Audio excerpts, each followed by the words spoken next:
দেখুন, আপনি যতই ভালো, যতই অনেস্ট আর যতই সহজ সরল হন না কেন, পৃথিবীতে কিছু সংখ্যক মানুষ আছেন যাদের কাছে আপনি খারাপ, যারা আপনার খারাপ দিকটাই দেখতে পায়।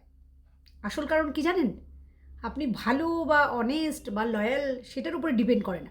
আপনি যার মনের মতো হয়ে চলতে পারবেন সেই আপনাকে ভালো বলবে। আর যার মনের মতো আপনি চলতে পারবেন না সে আপনাকে ভালো বলবে না। তাই ভালো মন্দের ডেফিনিশনটা কিন্তু ম্যান টু ম্যান ভ্যারি করে।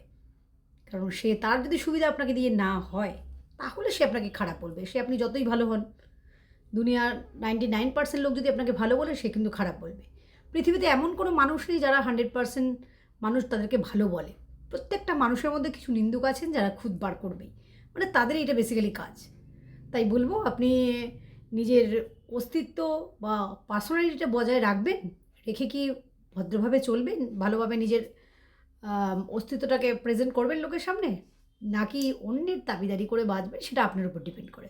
যদি ভালো হতে চান তাহলে অন্যের মতো অন্যের দাবিদারি করতে হবে। আর যদি মনে করেন যে আমি দৃঢ়প্রতিজ্ঞ, আমার একটা স্ট্রং পার্সোনালিটি আছে, তাহলে কিন্তু আপনি সবার কাছে ভালো হতে পারবেন না।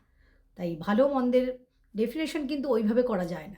তাই নিজেকে দুঃখী ভাববেন না। আপনি যেটা মনে করবেন সেটাই হয়তো ঠিক।